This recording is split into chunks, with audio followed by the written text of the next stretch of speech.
kita mau berapi-api untuk Tuhan, amin.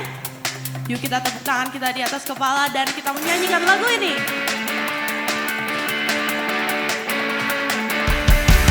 Yuk mari kita bersama-sama bersemangat bagi Tuhan kita, amin. Kita mau senangkan hati Dia.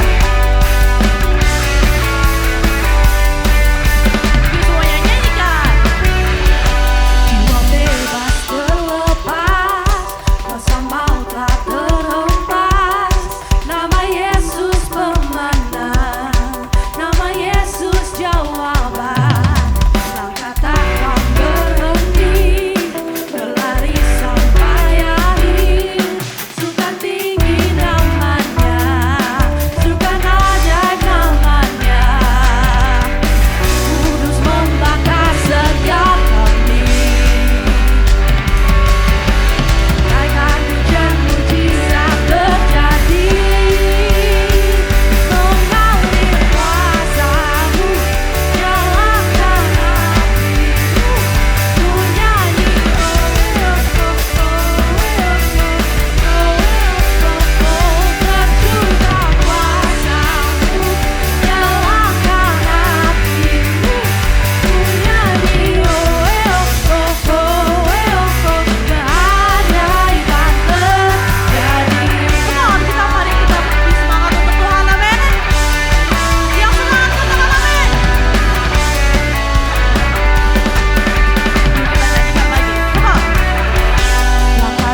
percaya kita punya Tuhan yang ada di dalam kesesakan kami.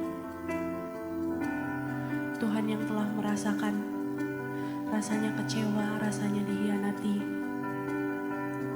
Tuhan yang mengerti setiap kesakitan yang kamu alami. Dan Tuhan yang peduli akan kamu. Mari kita nyanyikan dengan sungguh-sungguh lagu ini. Kami mau percaya bahwa kita miliknya.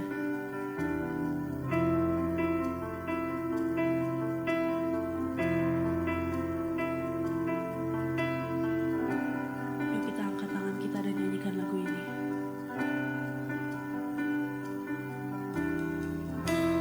Dalam kesesakan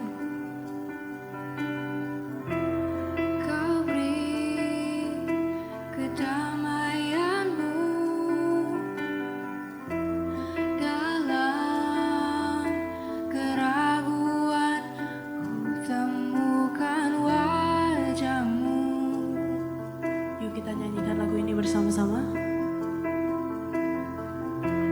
Karena pengorbananmu, kau jadikanku baru. Sungguh ku terkagum amanku di dalammu, Yesus.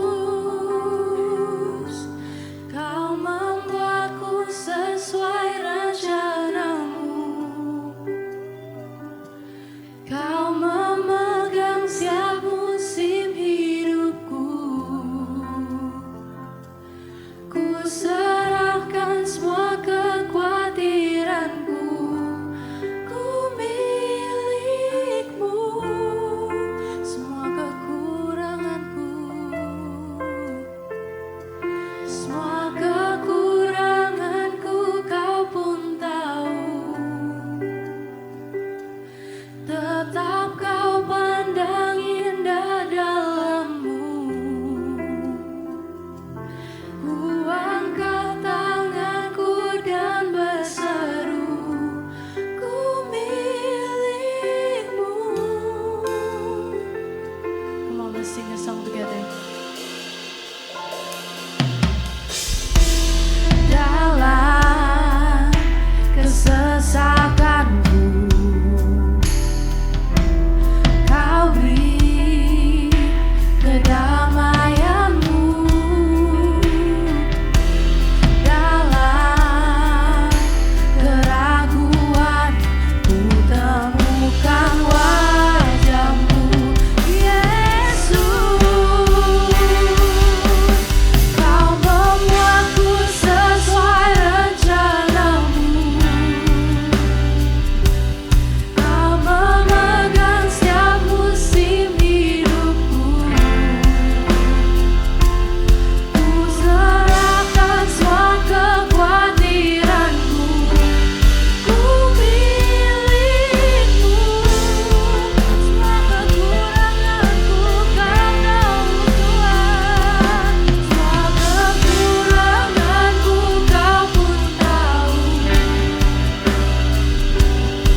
kita angkat tangan kita, mari kita menyembah Dia.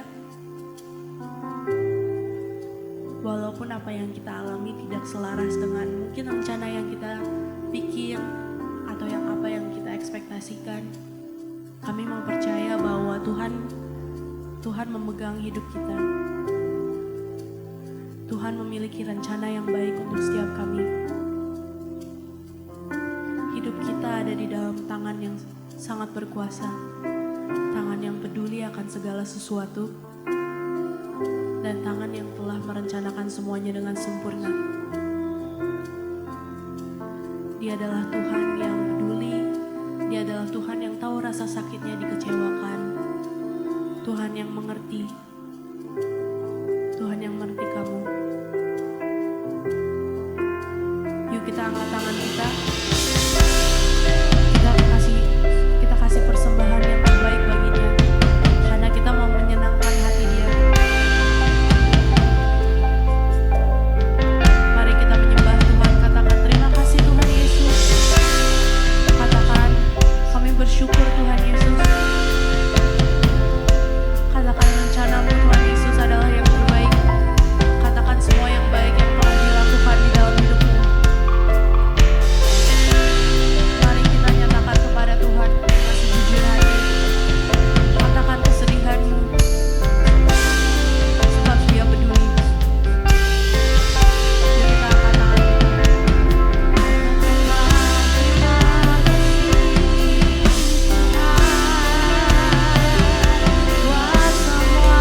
kasih Tuhan Yesus.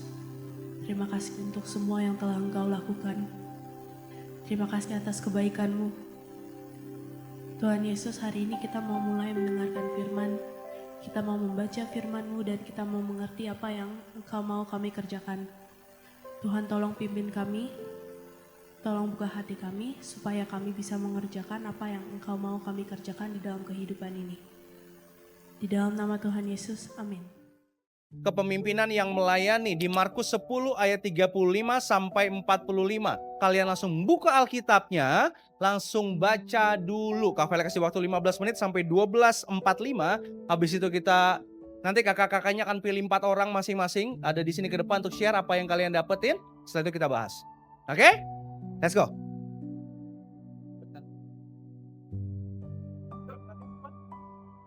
Halo semua, nama aku Riza, umur aku 17 tahun. Jadi dari ayat yang tadi aku udah baca itu, pertama-tama itu ada tokohnya itu Yakobus, Yohanes, Yesus dan 10 murid Yesus yang lainnya. Alurnya itu Yakobus dan Yohanes meminta sesuatu kepada Yesus, lalu Yesus itu menjelaskan dan menanggapi permintaan mereka, dan akhirnya Yesus itu menjelaskan tentang pengertian tentang pemimpin. Pesannya itu yang aku dapat, pemimpin yang baik itu bukan menyuruh atau memerintah, melainkan pemimpin yang baik itu akan ikut melayani bersama umatnya. Kebenarannya itu Tuhan menggambarkan bahwa Ia Allah yang melayani umatnya, dan Ia itu tidak pernah memerintah atau menyuruh umatnya sesuatu. Yang di kehidupan kita itu Tuhan ingin kita menjadi pemimpin yang baik, bukan untuk tinggi diri atau memerintah, tetapi untuk melayani dan saling membantu. Arti firman ini menurut saya, pemimpin yang baik itu harus memberikan contoh yang baik, bukan untuk memerintah. Terima kasih. Nama saya Kirby. Umur aku 11 tahun.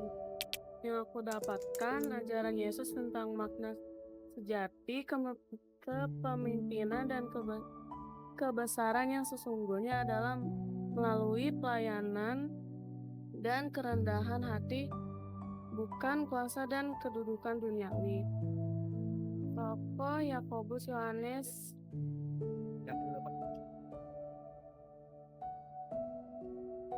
Yang aku dapat, pemimpin bukan dengan kuasa dan bukan duniawi. Tangan lu dong. Let's go. Halo, nama saya Ichiro. Saya umur 14.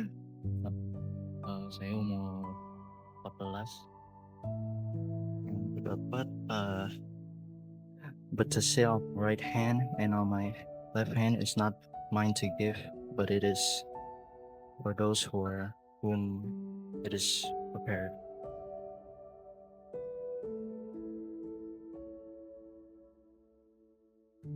Tangan lu buat Ciro dong.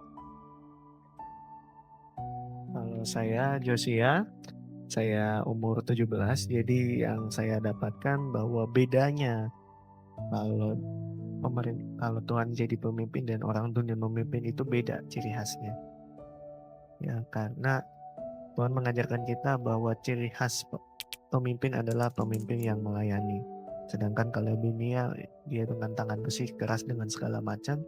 Sedangkan justru Tuhan sendiri yang ingin melayani. Itu gambaran yang saya dapat. Maka pesan yang didapat adalah jika menjadi pemimpin atau yang terbesar, maka kita juga harus menjadi orang yang melayani juga, karena itu dia.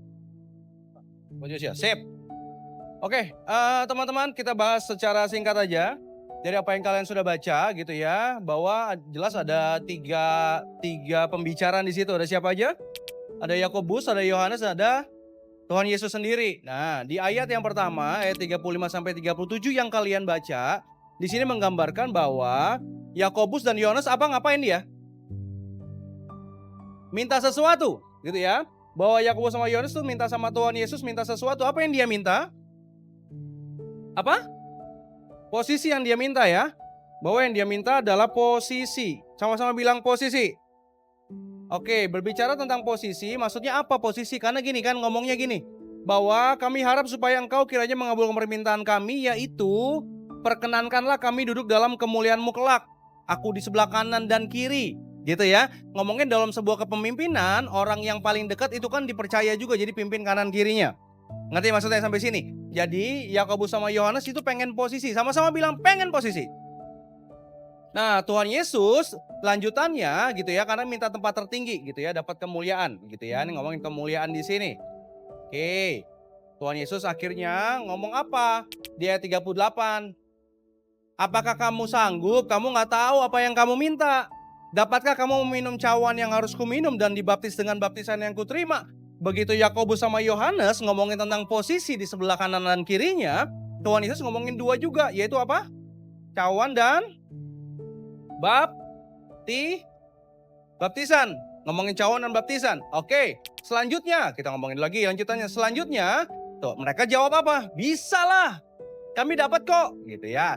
Dan akhirnya Tuhan Yesus ngomong, kamu akan minum cawan yang harus kuminum, akan dibaptis dengan baptisan yang harus kuterima, tetapi hal duduk di sebelah kananku atau sebelah kiriku, aku tidak berhak memberikannya. Itu akan diberikan kepada orang-orang bagi siapa yang telah disediakannya. Oke, kita berhenti sampai sini dulu. Kak Felix mau share secara konteksnya. Nah, ini ceritanya akan jadi hal yang biasa, kayak lagi ngobrol Yesus sama murid-muridnya, benar nggak? Kayak biasa aja ya lagi ngobrol sama Tuhan Yesus, ngobrol sama murid-muridnya. Tapi teman-teman, kita mesti ngeh ke perikop sebelumnya. Coba kalian yang buka Alkitab, ada perikop judulnya apa perikopnya? Sebelumnya. Perikopnya judulnya apa sebelumnya? Pemberitahuan. Pemberitahuan ketiga tentang apa? Penderitaan siapa? Yesus ya. Nah, kenapa Kak Felix bilang kita mesti baca ayat sebelumnya? Karena kalian ngerti, ayat ini jadinya gambarannya kayak apa? Seakan-akan kayak gini nih ya, seakan-akan, Kak Felix coba ngomongin seakan-akan. Kalian lagi pergi sama teman kalian, terus kalian curhat. Papa tuh bokap gue begini nih, nyokap gue begini nih, gue sedih banget. Nanti gue pulang pasti gue dimarahin. Udah gue jajan dikurangin, udah semua teman-teman sekarang ninggalin semua. Lagi cerita gitu-gitu nih, sedih kan? Terus temanmu ngomong gini, gue pinjam handphone lo dong. Gue mau handphone lo dong. Kalau kamu yang cerita, kamu kayak apa langsung? Kayak responnya kayak temanmu ini tadi nih. Dih, gue dari tadi ngomong sedih-sedih, tau-tau megang mau handphone gue. Gue pinjam supir lo dong, gue mau pergi. Nyambung gak? Kan kalau lagi sedih ngomongin tentang pemberitahuan, dia ngomongnya, oh ngerti, akhirnya seperasaan. Wah dia lagi menderita nih. Tapi kenyataannya, Yakobus sama Yohanes ada di sini nggak? Ada juga, karena kalau teman-teman cek di bahasa Inggris ya nggak banyak yang, apalagi kalau misalkan Amplified Bible, perikopnya ini satu ayat sekalian, jadi nggak kepisah. Jadi ini kejadian yang berlangsung berurutan. Jadi Tuhan Yesus ngomong tentang dirinya atau anak manusia yang akan disalibkan, yang akan menderita. Dua muridnya malah minta posisi. Coba, kalau kamu jadi Tuhan Yesus, kesel kali. Cuma dalam kondisi ini Tuhan Yesus ngomong gini, apa yang mau kamu minta memangnya?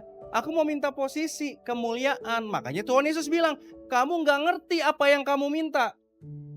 Makanya ngomongin apa yang gak ngerti ya itu, makanya Tuhan Yesus ngomong ini, cawan dan baptisan. Cawan, kita kalau lagi perjamuan cawan itu ngomongin apa? Darah kan? Artinya pengorbanan kan?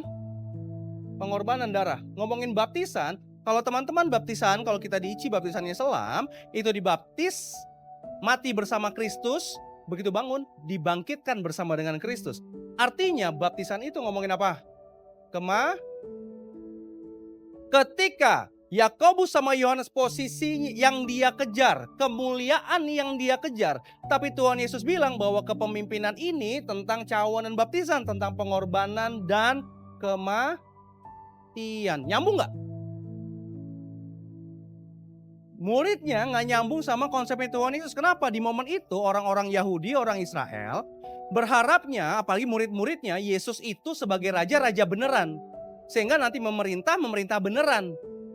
Bukan sebagai penebus dan juru selamat dalam artian dosa, tapi jadi raja beneran. Sehingga kalau jadi raja berarti orang-orang yang dekat akan dapat posisi. Setiap kita kalau ganti presiden atau ganti kepemimpinan apa, pasti gerbongnya dibawa. Yang support dia, yang dukung dia. Pasti dibawa entah jadi menteri, entah jadi staf khusus, entah jadi apapun, pasti ada posisinya. Nah, kurang lebih gambarin kayak gitu. Kalau kita dekat sama orang yang akan jadi raja, kita deketin supaya kita paling enggak jadi kecil-kecil deh pemimpin apa kek gitu. Jadi kebayangnya adalah itu. Di pikirannya mereka adalah tentang posisi dan tentang kemuliaan, tapi yang Yesus maksudkan adalah, yang dia tanyakan adalah tentang pengorbanan dan kematian. Nah, di ayat berikutnya, ayat 41, ke-10 muridnya marah. Di luar Yakobus dan Yohanes, marah. Marah-marah. Mereka kenapa marahnya? Karena bukan karena parah banget lo diceritain gini, Tuhan Yesusnya udah begini juga. Enggak. Mereka ribut, kenapa? Karena mereka pengen juga. Jadi mereka semua sama-sama pengen posisi, ribut. Di tengah keributan, Tuhan Yesus jadi momen kesempatan untuk dia ngomongin dan ngajarin sesuatu. Ini adalah kepemimpinan yang namanya kepemimpinan dunia. Sama-sama bilang dunia. Kepemimpinan dunia, yang tahu yang kedua adalah kepemimpinan surga. Nah, kalau kepemimpinan dunia di sini tulis apa? Pemerintah itu memerintah. Memerintah dengan apa? Tangan besi. Terus jalanin apa? Kuasa. Jadi pemerintah di dunia, pemimpin di dunia itu tentang ini. Memerintah, tangan besi, kuasa, memerintah. Makanya pengen jadi tinggi supaya bisa memerintah, perintah. Jadi bos di sana, pemimpin di sana. Nah, ngomongin tangan besi bisa sesukanya. Ngomongin kuasa, makanya punya kuasa, jadi berkuasa sama yang lain. Tapi begitu Tuhan Yesus kelar dari sini ngomong, dilanjutkan dengan patahannya. Pemimpin dunia tuh gini. Lanjut. Tapi tidak demikian di antara kamu. Kenapa kamunya? Karena kamu adalah murid Kristus. Ini lagi ngomongin sama muridnya Yesus kan? Dunia tuh begini, pemimpin dunia tuh begini. Tapi tidak demikian kamu. Karena kamu murid. Begitu surga tadi ngomongin kamu murid Kristus. Nah, ngomongin cara dunia memimpin ada di sini. Apa? Yang pertama, pelayan. Yang kedua, jadi atas semuanya.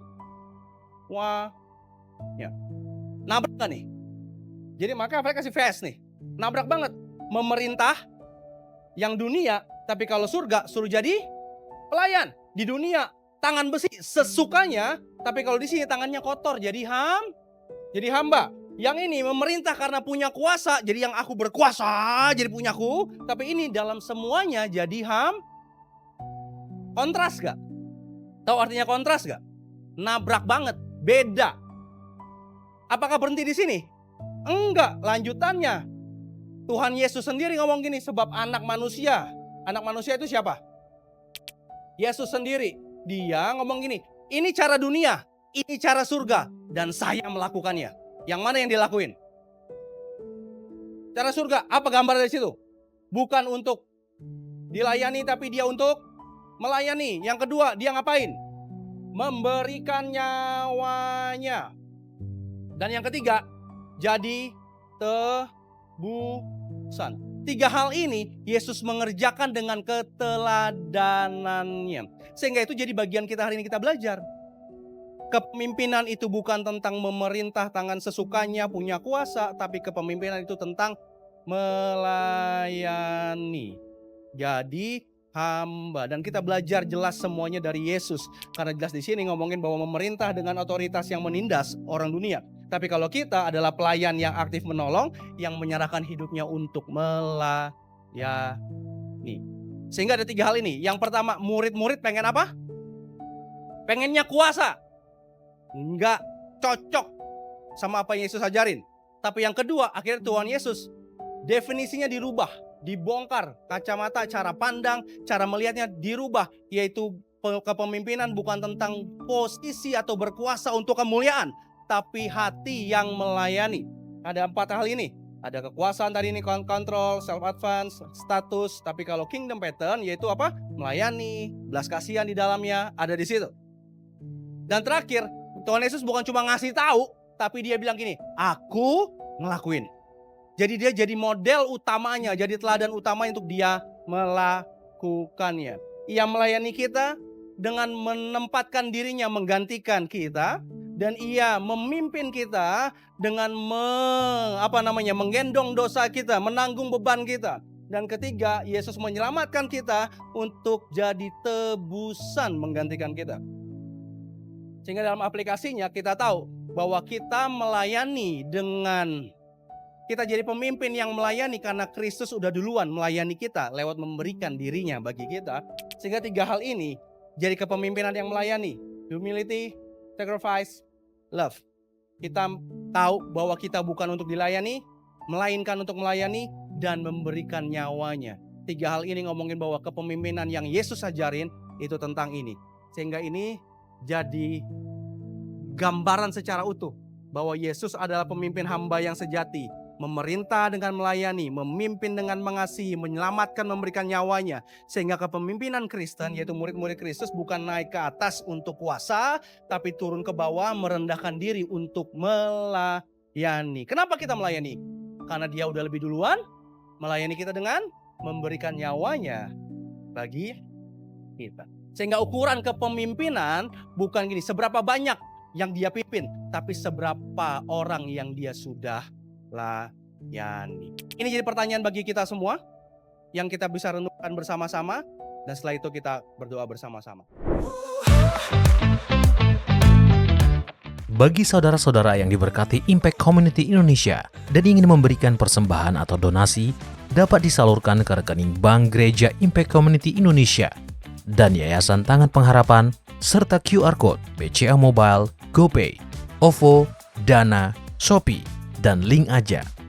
Ibadah Impact Community Indonesia menjadi 5 sesi. Ibadah jam 8 pagi, jam 10, jam 12 siang, jam 3 sore, dan jam 5 sore. Seluruh ibadah berlangsung on-site di Mall of Indonesia, lantai P3, Kelapa Gading, Jakarta Utara. Bagi jemaat yang ingin mengikuti secara online, ibadah live streaming dapat diikuti pada pukul 10 pagi waktu Indonesia Barat di YouTube Impact Community Indonesia. Mari bersama-sama untuk datang dan mengikuti 60 Minute Worship secara onsite setiap Rabu malam pukul 19.30 waktu Indonesia Barat, langsung di Gereja Impact Community Indonesia, Mall of Indonesia lantai P3. Mari bawa keluarga dan ajak orang-orang yang Anda kasihi. Impact Community Indonesia Friday Service, ibadah setiap hari Jumat yang ditayangkan secara online pukul 19 waktu Indonesia Barat. Ibadah Saturday Service, ibadah Sabtu Impact Community Indonesia ditayangkan online setiap Sabtu pukul 19 waktu Indonesia Barat di YouTube Impact Community Indonesia. Setiap ibadah online Impact Community Indonesia sudah tersedia subtitle dalam bahasa Indonesia, bahasa Inggris, dan Mandarin. Anda dapat mengaktifkan dengan klik tombol CC atau closed caption pada layar Anda. Spesial bagi kaum muda, ibadah Impact Youth pukul 17 waktu Indonesia Barat di Mall of Indonesia lantai P3. Bagi jemaat di luar kota Jakarta dapat menyaksikan ibadah youth secara online di YouTube Impact Community Indonesia. Bagi Anda yang ingin tahu lebih banyak tentang firman Tuhan, dapat bergabung dalam Bible Study Impact Community Indonesia melalui virtual setiap 2 minggu sekali pada hari Sabtu pukul 9 pagi waktu Indonesia Barat. Pendaftaran ini gratis dan dapat dilakukan dengan mengisi form registrasi melalui scan QR Code atau dapat menghubungi nomor yang tertera di layar Anda. Saksikan Menabur Cinta untuk Indonesia setiap Sabtu jam 11 waktu Indonesia Barat di YouTube Tangan Pengharapan. Ikuti Daily Devotion setiap hari Senin sampai dengan Jumat jam 6 pagi waktu Indonesia Barat di YouTube Hani Kristianus serta pukul 7 pagi waktu Indonesia Barat di YouTube Yohanes Kristianus. Impact Community Indonesia memiliki sebuah komunitas untuk kita bertumbuh bersama. Bagi Bapak Ibu Saudara yang ingin bergabung di Komsel Impact Community Indonesia, dapat mengisi link form pendaftaran di bawah ini. Bagi Anda yang rindu menjadi jemaat Impact Community Indonesia, dapat mengisi Google Form atau scan QR Code di layar Anda. Saudara dapat mengirimkan permohonan pelayanan doa dan konseling atau jika Anda memiliki doa yang terjawab serta kesaksian atas jawaban doa Anda melalui Google Form, WhatsApp, atau email impactcommunity.id@gmail.com. Bagi Anda yang rindu untuk dibaptis, Anda dapat mendaftarkan diri Anda dengan scan QR Code yang ada di layar kaca atau menghubungi kami di 0811 9777 745. Tangan Pengharapan memproduksi merchandise Positive by YTP dan batik Tangan Pengharapan untuk menolong pendidikan anak-anak pedalaman Indonesia. Pembelian dapat dilakukan di online store Tangan Pengharapan, di Tokopedia, Shopee, dan WhatsApp merchandise Tangan Pengharapan di 0813 1100 5568. Temukan dan ikuti media sosial kami di YouTube dan Instagram Impact Community Indonesia.